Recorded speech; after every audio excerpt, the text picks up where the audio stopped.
Siz düşünün, sizə məsələn üçün biri durmadan neqativ şeylər desə, sizin yanaşmanız necə olur? O insanla ünsiyyətə həvəsli olarsınızmı? Və yaxud da o insanla oturub danışmağa, işləməyə, işbirliyi eləməyə nə qədər həvəsli olarsınız?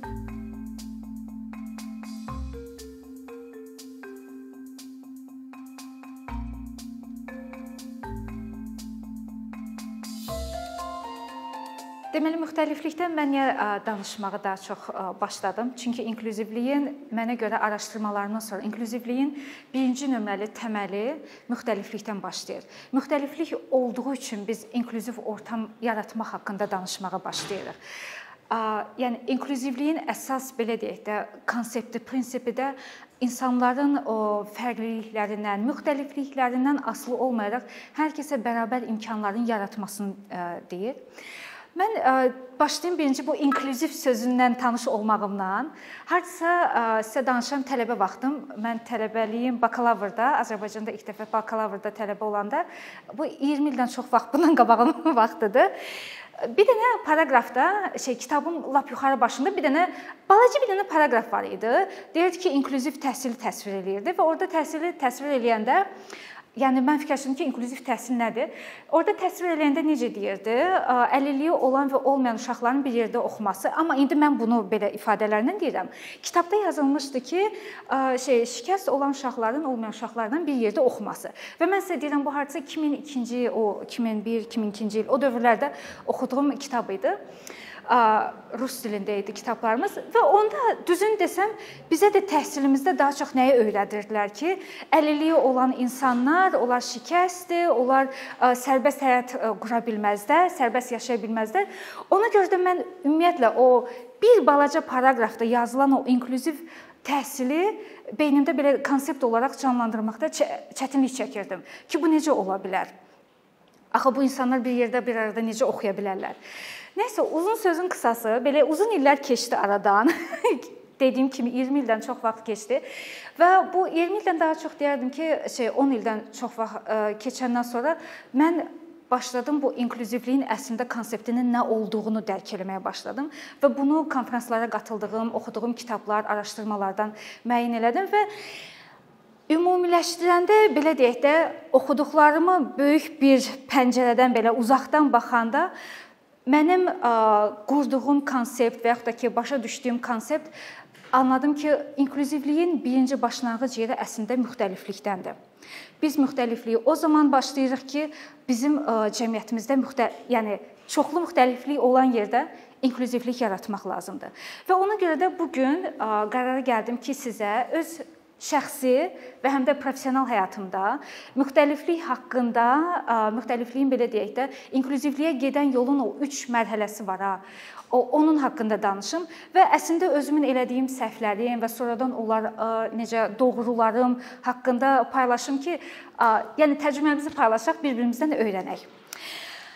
Deməli, başladım birinci mənim müxtəliflikdən xəbərdar olmaq. Xəbərdar olmaq mənə görə inklüzivliyin ilk mərhələsidir, zəncirin ilk halqasıdır. Nəyə görə? Mən müxtəlifliyi özüm, öz şəxsi həyatımda 9 yaşında öyrəndim. Məsələn üçün, mənim anam iş qəzası keçirdəndən sonra orada ömürlük fiziki əlillik qazandı. Məsələn, onda ilk dəfə mən gördüm ki, mən sizə danışıram 90-cı illərin əvvəllərindən, onda ilk dəfə gördüm ki, əslində yəni insanlar mənim kimi cəld qaça da bilmirlər. İnsanlar mənim kimi səlis danışa bilməyən insanlar da varmış. Və yaxud da ki, isti qaynar çaydana belə rahatlıqla əlinə alıb o isti su ilə işləyə bilən adamlar varmış. Və mənə o çox qəribə gəlirdi ki, bu necə olur? Anama görə sonradan bizim evə belə deyək, daha müxtəlif adamlar gəlməyə başladı. Və ilk dəfə bizim evə Muğan əmi deyirdik ona. Muğan əmi gəldi. Muğan əmi görməyən adam idi. Məsələn üçün, mən orada ilk dəfə onda gördüm ki, əslində, yenə deyirəm, mən sizə 90-cı illərdən danışıram. onda anladım ki, əslində heç də hamı mənim kimi belə çap əlifbası ilə yazmağı bilmir və yaxud da onlar çap kitabı qoyub qabağına oxuya bilmirlər. Və ondan sonra başa düşdüm ki, əslində bəzi adamlar o yardımçı çəliklə gəzirlər, məsəl üçün küçədə sərbəst hərəkət etmək üçün. Bu müxtəlifliklərdən artıq başladım yavaş-yavaş öyrənməyə.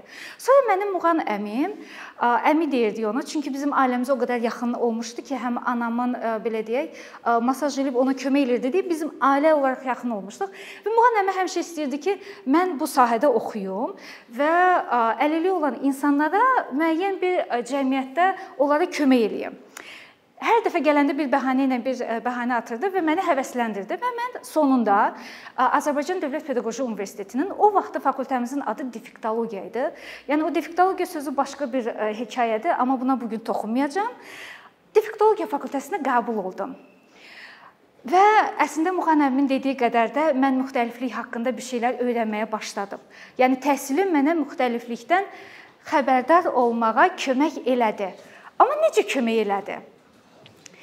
4 illik təhsilim müddətində Pedaqoji Universitetdə mənə hər zaman dedilər ki, əlilliyi olan insanlar, əslində əlilliyi olan insan termini işlətmirdilər. Orada deyirlər ki, hə, əlillər şikəstdir, qüsurludur. Onlar cəmiyyətə, əlilliyi olmayan insanların cəmiyyətinə inteqrasiya eləməlidir. Onlar özləri sərbəst yaşaya bilməzlər. Onlar həmişə o insanlara kömək eləmək lazımdır və onlar reabilitasiya üçün bir subyektdir. Mən məsəl üçün, amma evdə gəlirdi, mən onun tərsini görürdüm. Mənim Muğan əmim özü çox sərbəst gəzirdi, bizə gəlib gedirdi. Mənim anam özü öz yeməyini bişirirdi, hətta qızlarının da paltarını yuyurdu, bizə də kömək eləyirdi. Buna baxmayaraq o təhsilin o gücü var ha. O təhsilin məni inandırmışdı o diskriminativ fikirlərə ki, əslində əlilliyi olan şikəst insanlar, belə deyək də, yardıma ehtiyacı olan insanlardır. Və mən artıq həm anama, həm də Muğan əmimə artıq yardıma ehtiyacı olan bir insan subyekt kimi baxırdım ki, bunların həmişə köməyə ehtiyacı var. Sonradan nə oldu? Pedaqoji Universiteti bitirəndən sonra professional həyatımda da düzün desəm, o düşüncədən çox da uzaq deyildim. Yəni sistemin o düşüncəsindən uzaq deyildim. Mən orada eşitməyən uşaqların üçün xüsusi internat tipli məktəb var. İndi adı sağlamlıq imkanları məhdud olan uşaqlar üçün xüsusi internat tipli məktəb gedir.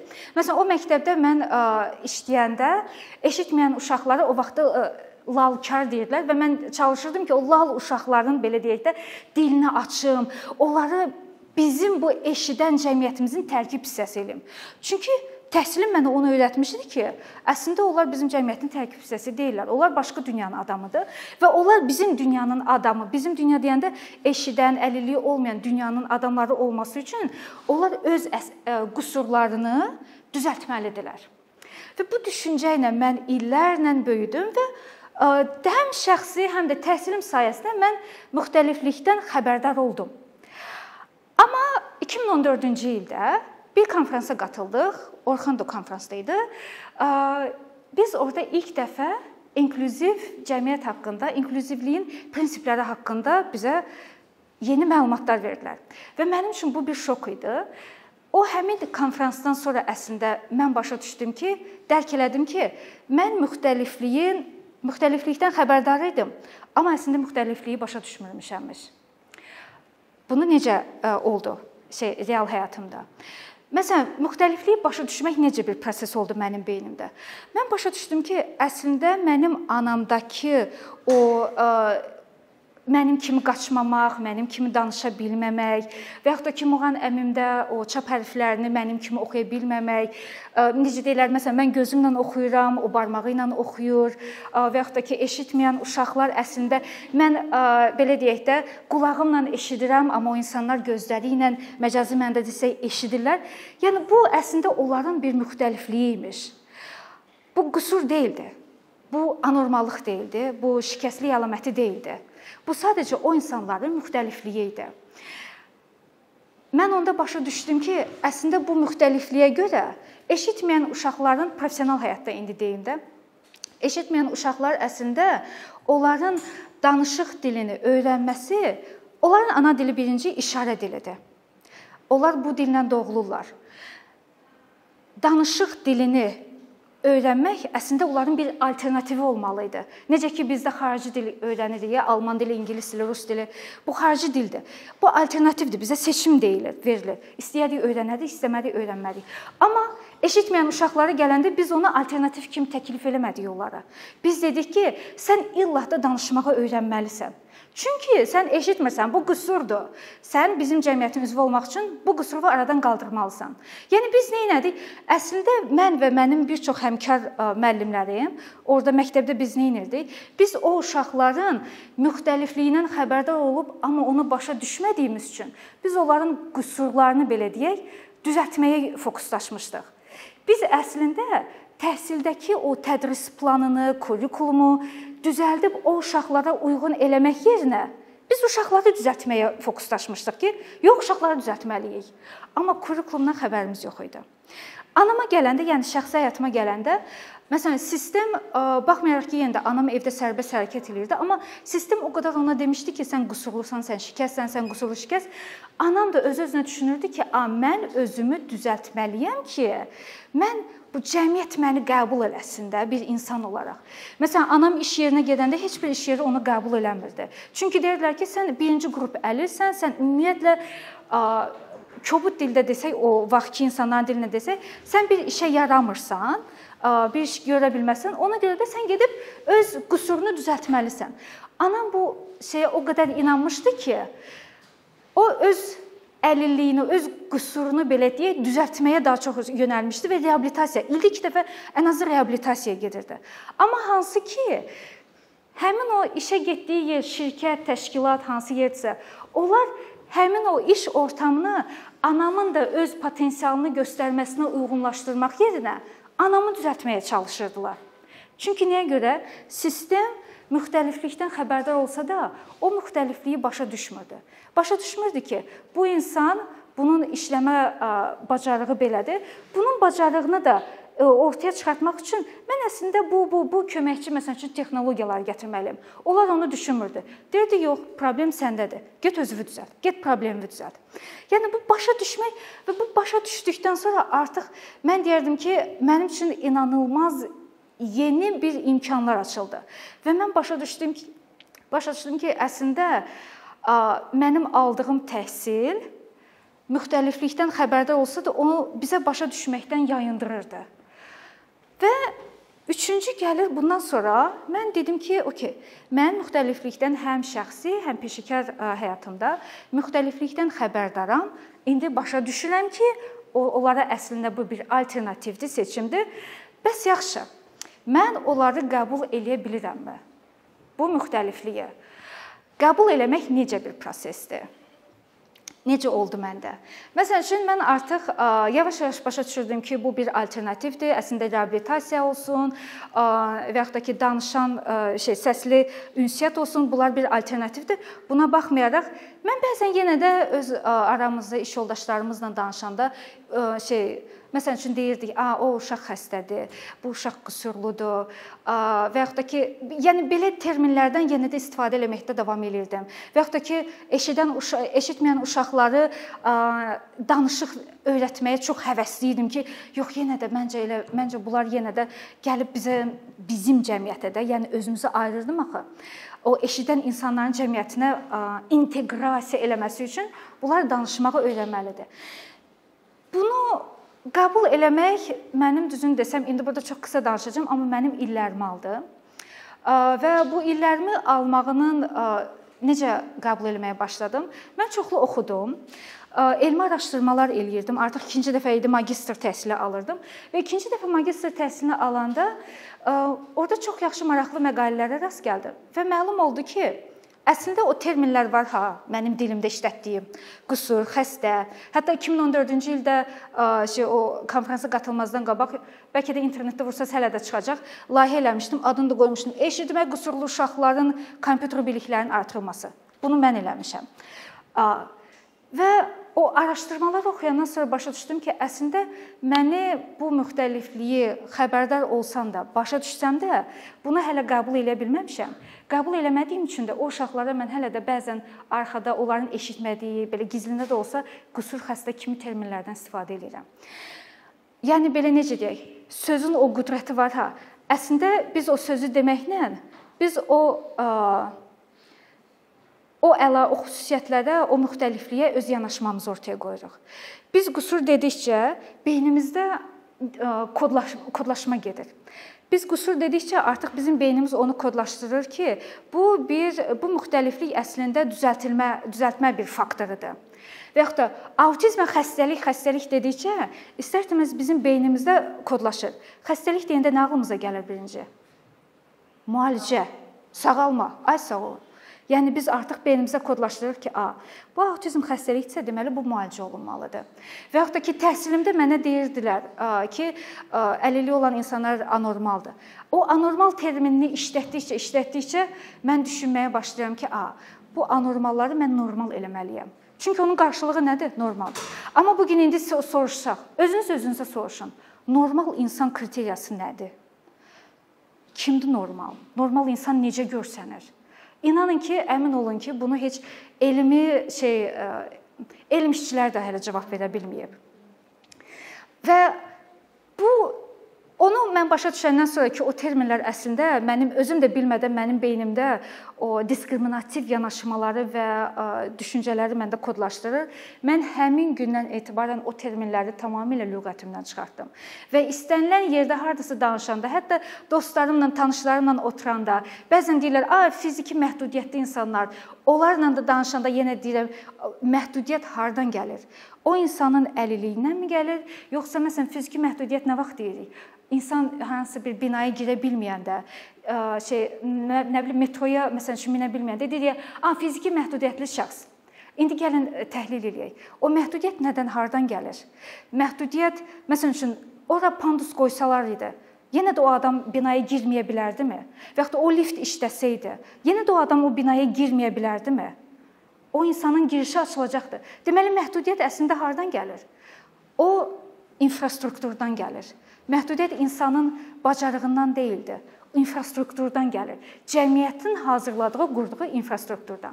Yəni dostlarımla, kimləsə oturub danışanda belə mən yenə də artıq başladım o terminləri yavaş-yavaş ümumiyyətlə öz lüğətimdən çıxartdım və insanlara da aşılayıram ki, o lüğətdən o terminləri çıxardım. Məsələn, təlimlərimdə çox məşhur istifadə edirəm, tabu sözlərim var.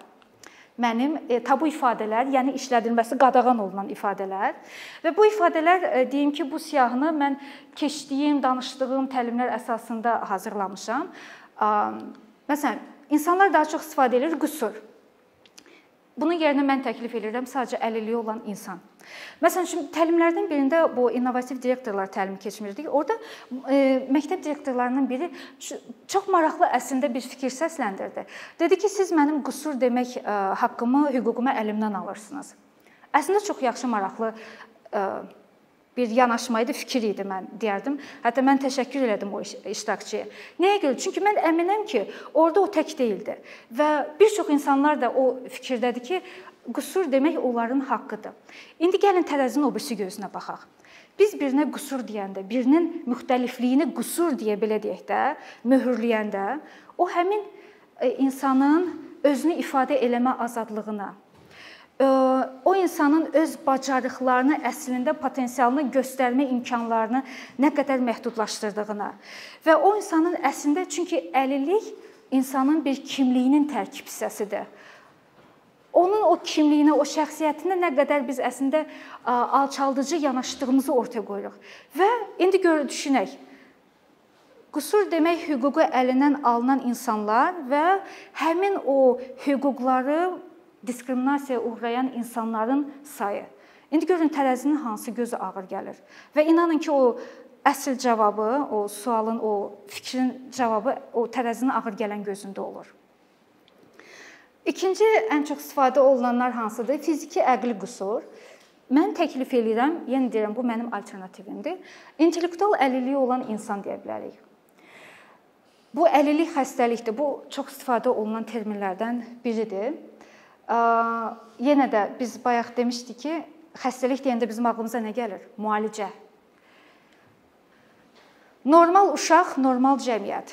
Yəni də dediyim kimi, əmin olun, elm adamları özləri belə hələ normal cəmiyyət nədir, onun kriteriyaları nədir, normal insanın kriteriyaları nədir, onu hələ də kəşf edə bilməyiblər. Məsələn, görmə problemi deyirlər.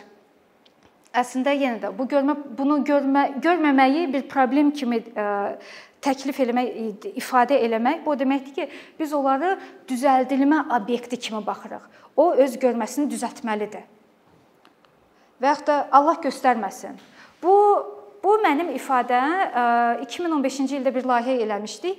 Əlilliyi olan gənclərin vətəndaş jurnalistikası öz hekayələrini paylaşırdılar. Orada məsəl üçün iştirakçılardan biri dedi, uşaq vaxtı, hələ bu uşaq olanda qonşusu bunun yanında qulağını çəkib və taxtaya vurub deyib ki, Allah göstərməsin, bizim uşaqlarda belə bir şey olmasın. Yəni bu oğlan uşaq idi bu hadisə baş verəndə. Bizim layihəyə qoşulanda artıq o bir gənc idi. Siz təsəvvürə gətirin ki, o hadisə o qədər onu təsir eləyib ki, uşaqlıqdan hələ də onun beynində qalıb ki, bizim qonşumuz mənə belə bir əlilliyimə belə bir yanaşma sərgilədi. Və yaxud da müxtəlif gender orientasiyası olan insanlar bəladır, xəstədir. İnanın ki, bu ifadələri təlimdə işlədiblər. Yəni özümdən yazmamışam bunu.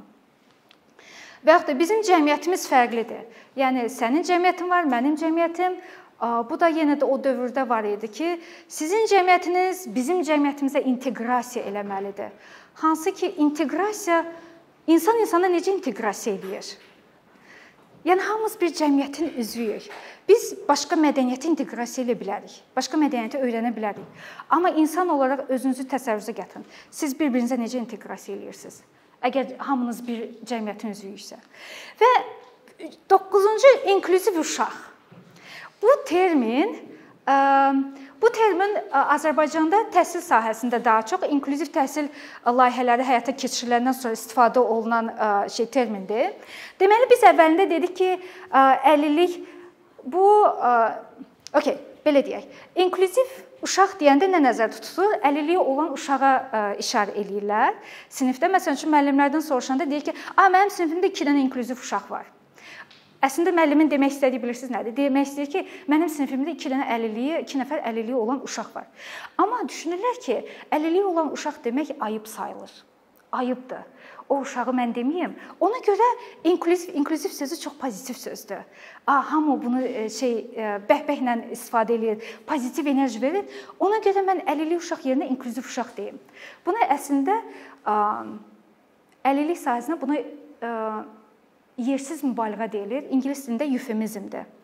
Yəni siz bəzi əlilliyi olan insanlar əlillik haqqında danışmağı ayıb sayırlar və onu maksimum gizləmək üçün təmtəraqlı ifadələrdən istifadə etmək. Buna yəni elmdə eufemizm deyilir və indi bizdə Azərbaycanda da bu ifadə daha çox istifadə olunur. Mənim sinifimdə 2 inklüziv uşaq var. Hansı ki onun yerinə əlilliyi olan uşaq. Çünki yenə bayaq nə dedik?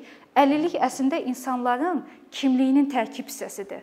Necə ki, hər sizin xarakteriniz sizin şəxsiyyətinizin bir parçasıdır. Əlillik də eynən elə bir şey. Və mən təlimlərdə nə deyirəm? Deyirəm ki, bu terminlərdən birini istifadə eləyəndə düşünün ki, siz iş yoldaşlarınızdan, sinif yoldaşlarınızdan, nə bilim, məhəllə yoldaşınızdan birini itirirsiniz əslində. Çünki bu insanlara diskriminativ terminləri işlətdikcə, o diskriminativ terminləri dedikcə siz düşünün. Sizə məsələn üçün biri durmadan neqativ şeylər desə, sizin yanaşmanız necə olur? O insanla ünsiyyətə həvəsli olarsınızmı? Və yaxud da o insanla oturub danışmağa, işləməyə, işbirliyi eləməyə nə qədər həvəsli olarsınız? Onu düşünün. Və mən həmişə bunu deyirəm ki, bu terminləri işlətsək, əmin olun ki, siz iş yoldaşlarınızdan birini itirəcəksiniz. İş yoldaşlarınız sizə özləri haqqında danışmaqdan daha çox çəkinəcəklər. Özlərini ifadə eləməkdən. Yəni insanı özündən uzaqlaşdırır. İnklüzivlik deyəndə mən sadəcə indi bugünkü çıxışımda əlillik onun çox kiçik bir hissəsi var. Əlilliyə toxundum çünki mənim həyat və elmi təcrübəm o sahədə daha çox dərinləndir. Amma müxtəliflik sadəcə ondan ibarət deyil. Müxtəliflik dində var, fiziki görünüşümüzdə var, bizim dilimiz var, müxtəlif irqlər var, müxtəlif millət var, müxtəlif iqtisadi, sosial durumu olan insanlar var. Yəni istədiyiniz qədər en sayda müxtəlifliyin siyahısını çoxalda bilərsiniz. Mənim indi ağlıma gələnlər budur. bu inklüzivliyi qəbul eləmənin əslində xeyirləri mən deyərdim ki, inanın ki, ziyanından daha çoxdur. Bir məsəl üçün deyə bilərəm, müxtəlifliyi, məsələn, binaların tikintisində əgər biz mühəndislərimiz daha çox dərk eləyəndə ki, əslində insanlar hamı pilləkəndən istifadə eləyə bilmir və yaxud da hamı o itəlib qapını açaraqdan binaya girə bilmir. Onu dərk eləyəndə alternativ qoysalar, binalara alternativ qoysalar, o binaya giriş eləyən sadəcə əlilliyi olmayan insanlar olmayacaq. O binadan istifadə edən auditoriyanın sayı çoxalır. Məsələn, siz hər hansı bir belə deyək də informatik software proqramı hazırlayırsınız. O proqramı hazırlayanda əgər ona əlçatan hazırlaya bilirsinizsə, yəni ona ingiliscə o accessible deyirlər. Yəni əlçatan şəkildə hazırlaya bilirsinizsə, sizin o məhsulunuzdan istifadə edən sadəcə bir nəfər olmayacaq. Bir neçə nəfər olacaq. Yəni sizə iqtisadi cəhətdən də geri dönüş daha çox olur. Və yaxud da ki, bunun sosial dönüşü necə olur? Sosial cəhətdən də insanlara, əlilliyi olan insanlara əslində onlardan xəbərdar olub, onların müxtəlifliyini başa düşəndə siz orada şirkətinizdə o insanların işləməsi üçün şərait yaratmağa başlayırsınız. Məsələn, görməyən gənci işə əvvəllər məsələn düşünürsünüz ki, görməyən gənc məndə nə işləyəcək? Kompüterdə işləyə bilmir, yaza bilmir. Mən onu nə edirəm?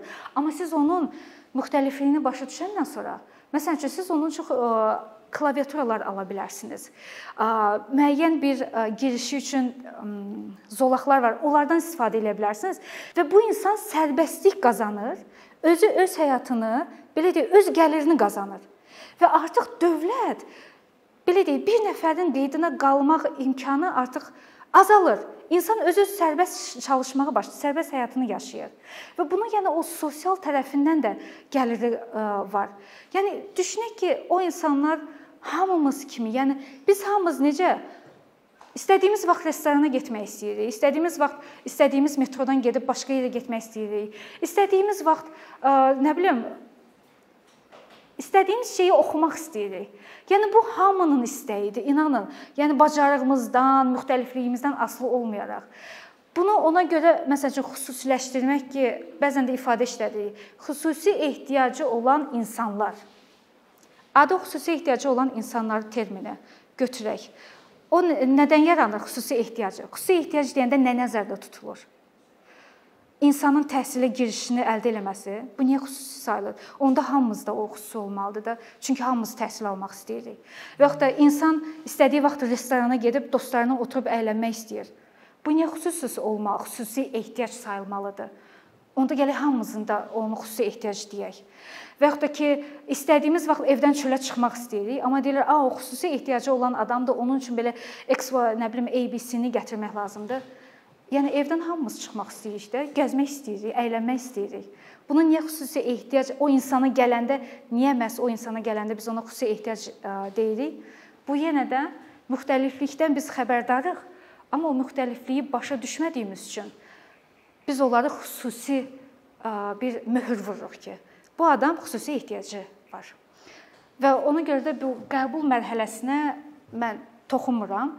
Çünki mənim ümumi, belə deyək, baxışıma görə ümumiləşdirmək istəmirəm, amma mən deyərdim ki, Azərbaycanda hardasa bir %90% bəlkə də xəbərdar olmaq mərhələsində çox yaxşı irəliləyişlər var.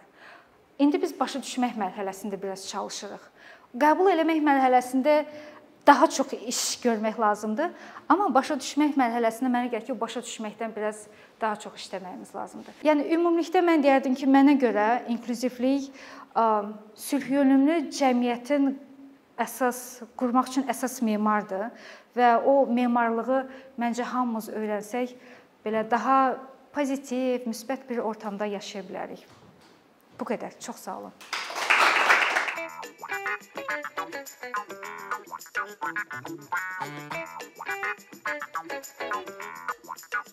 Thank you.